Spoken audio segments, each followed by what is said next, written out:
Angela. Welcome back to my channel, or welcome for the first time. Or if you stumbled upon here by mistake, stay for a while, hang out with me. I'm in my PJs.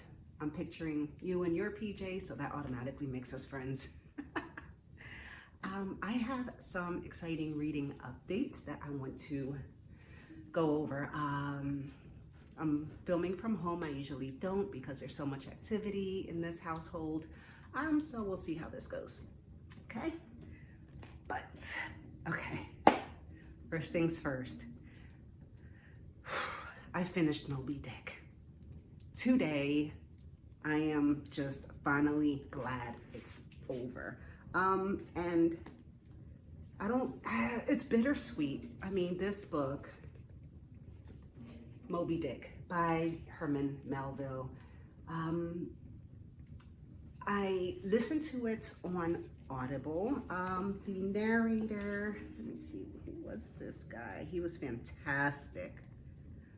William Hootkins was the narrator, and I'm telling you, this guy brought this story to life. If it weren't for him, I don't know if I would have DNF'd it, because I don't really ever DNF a classic that is on my 100 greatest books ever written. I'll torture myself through the process and check it off the list. But he was fantastic. He's so good. So definitely recommend that route. If this book seems kind of daunting and you really want to get into this, I would highly recommend Audible and the narration by William Hootkins. Okay, I have a couple things to say about this. The best parts of the book for me were in the beginning, before the whaling voyage, when Ishmael met Queequeg and all the things that were going on with the characters before they actually got on the ship.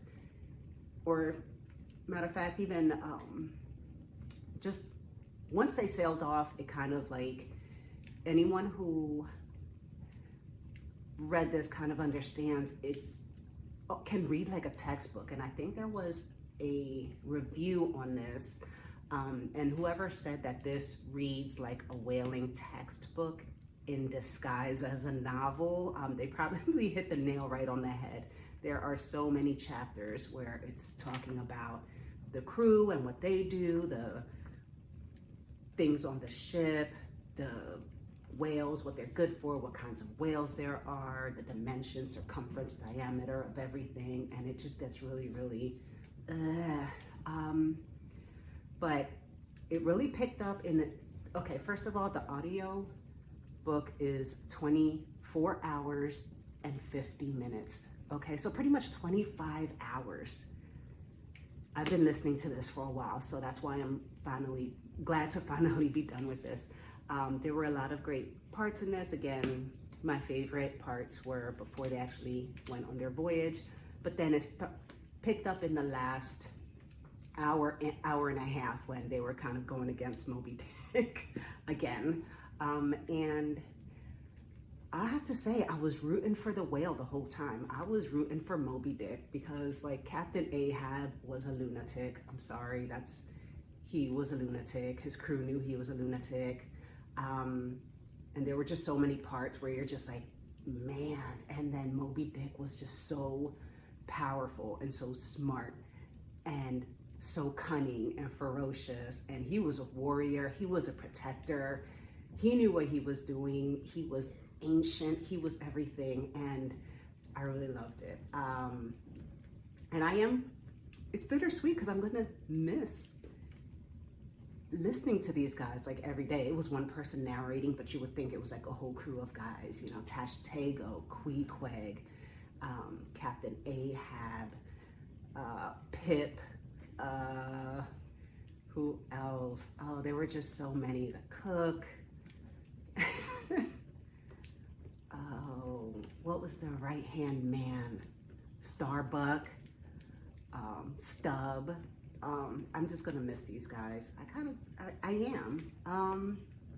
And even when I finished listening to this book on my way home from work. I have a half-hour commute, and when I got home, I right away pulled out my book and reread the last couple chapters just to make sure I understood exactly what was going on, because I was just like on my ride home, and I'm just like, oh my gosh, like what really happened? I need like to really sit down and read word for word myself the details, and I get to cross this book off my list of 100 greatest books ever written. So, Moby Dick. What will I give it? 4 stars, I think. This was like 600 and some pages, this version, this edition, and 25 hours long, okay? He could have narrowed this down to like 150 pages, my opinion. I know Herman Melville. I don't know what you were doing, but that's that. I don't want to put this on the floor. I'm going to put it right there. Wait, is there a candle? Okay, next. Okay, I finished Hunter x Hunter Volume 2. I picked this up just a couple days ago because I was just feeling really weighed down with my reading material lately, because like Moby Dick was just heavy. It wasn't like an enjoyable, fun read.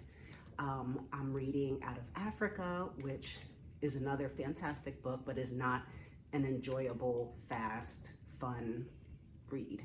So I needed something a little bit more light. So I picked up Hunter x Hunter Volume 2, and it was fun. I finished this in one day. It's a manga by Yoshihiro Togashi, and it follows Gon, who wants to be a hunter, which you have to be a hunter. You have to pass these very, very extremely difficult tests, and hunters they have just this really intense skill set, and they can travel around the world, have special privileges, hunt for treasure, people, food, anything just rare and exotic. So I finished that. That was fun. That was like a nice little relief. Okay, I'm gonna put this over here. Okay, Roald Dahl, Matilda. I'm reading this with an 8-year-old. Every day, every evening, we are going through a chapter. One thing I will say about this, and I actually looked it up today because I was like, this has a lot of difficult words for an 8-year-old.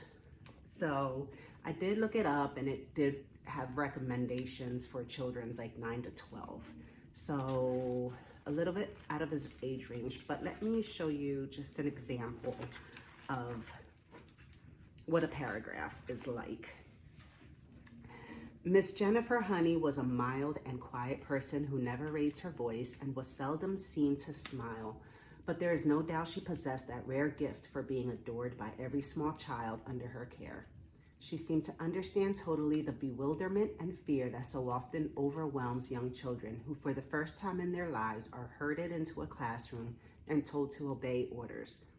Some curious warmth that was almost tangible shone out of Miss Honey's face when she spoke to a confused and homesick newcomer to the class.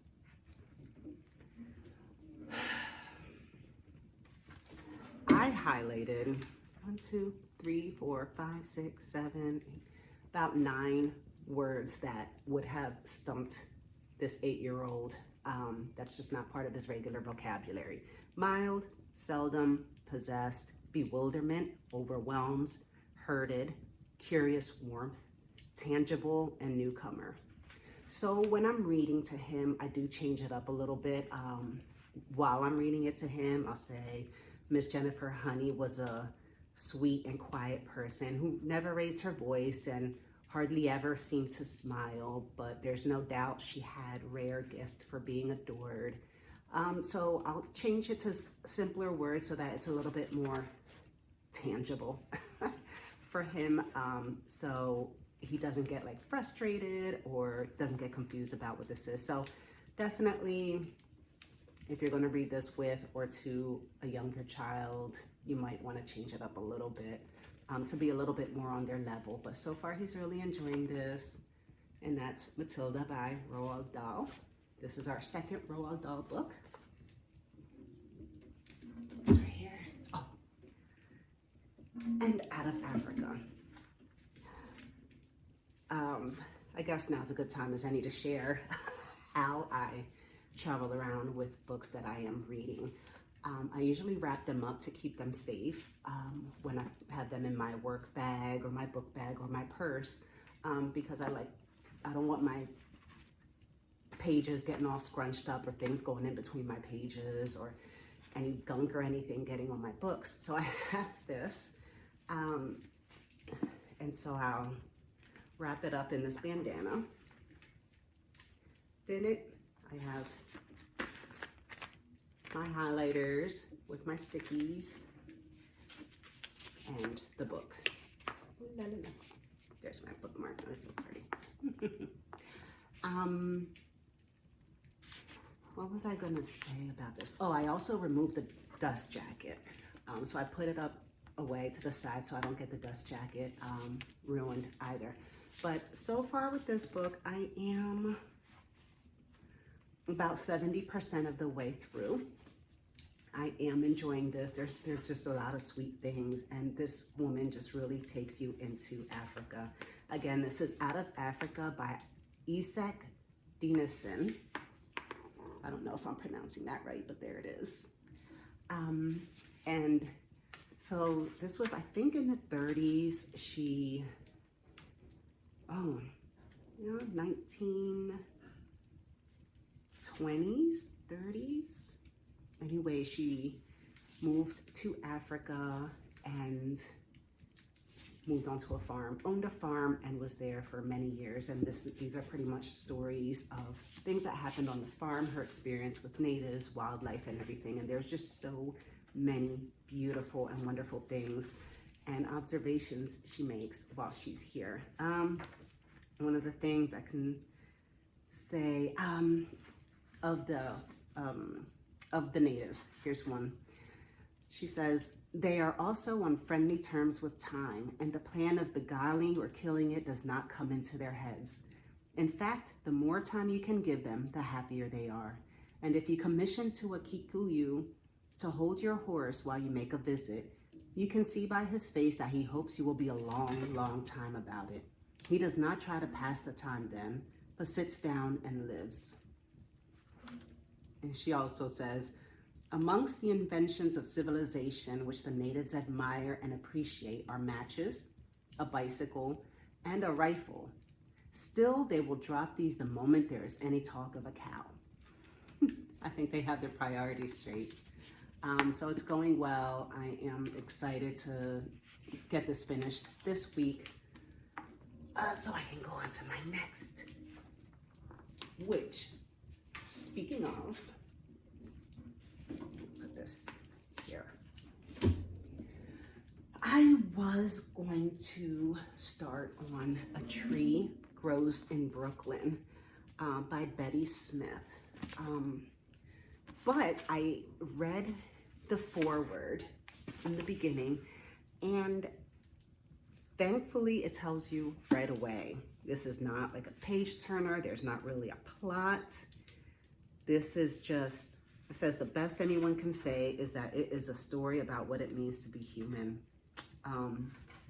So this seems like it would be a little bit more of another heavy read, and I need something really light nowadays. Like, I mean, after 25 hours of whale talk, I'm good. So I'm gonna put this away for now because this was my February TBR, but I'm gonna put this away for now. And so for my next audio book, I am going with Veins of Magic by Emma Hamm. This buttery soft, beautiful book. Okay, I am listening to the audiobook. I forget who narrates it. She has this beautiful, what is it, Irish, Scottish accent. She reminds me, you know, she sounds like the girl from Brave. What's that? Princess? I have no idea. The beautiful red hair. Anyway, it'll come to me when I'm not thinking about it, but that's what her voice sounds like. She's so great. She really, and so this, Veins of Magic, this is part 2. I read part 1, which was Heart of the Fae, and this is about Sorka, who is she's a healer and a midwife, and there's this guy who is a king, like he is a dethroned, disfigured king, and he is, I think, a fairy king, and it's kind of like a Beauty and the Beast retelling, kind of, and it's so magical. There are so many magical beasts, magical spells, magic everything, and wonderful creatures that are just beautiful. It's beautiful. This really, really takes you in with the scenery, the description, the writing is fantastic. I am so excited for part 2. I hope it's as good as part 1 because I'm super excited to hear something else on Audible. So this is going to be my Audible.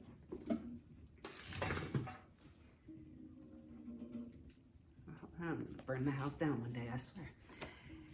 Now for a light read, I'm gonna go with, instead of A Tree Grows in Brooklyn, I am going with Kiki's Delivery Service by Aiko Kadono.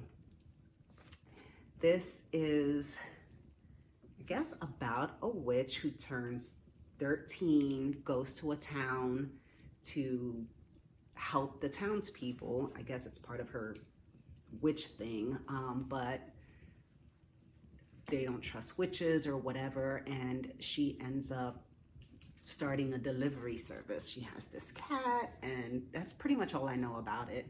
I hear this is a really cute, really heartwarming, fun story. So this, I am going to get on this because I need something light and fun and quick, especially if I'm going to read my 100 books for 2023, which is my Goodreads goal.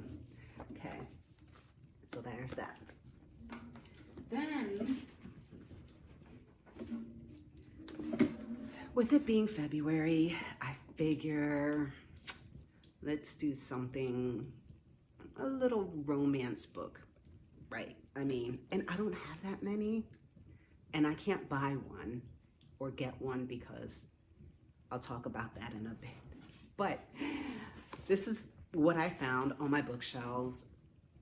All right, these are 2 books by Diane Johnson. One is called Le Mariage. L'autre, this is L'Affaire. Okay.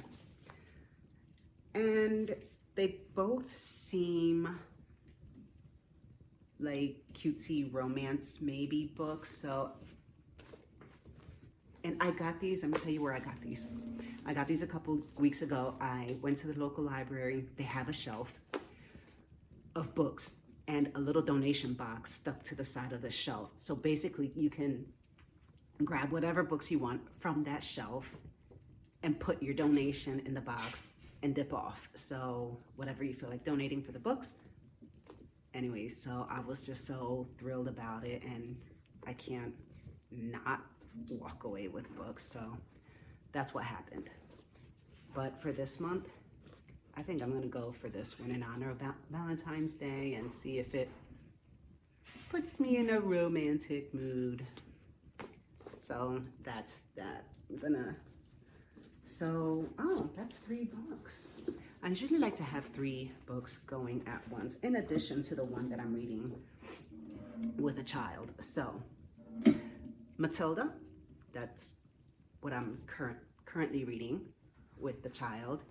I'm gonna start Kiki's Delivery Service.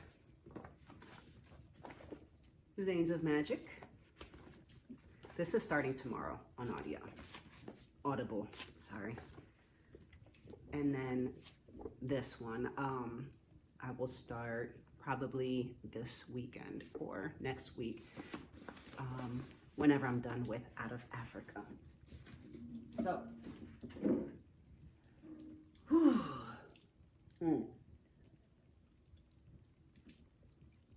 Okay. For February, I am challenging myself to not acquire any more books just for the month.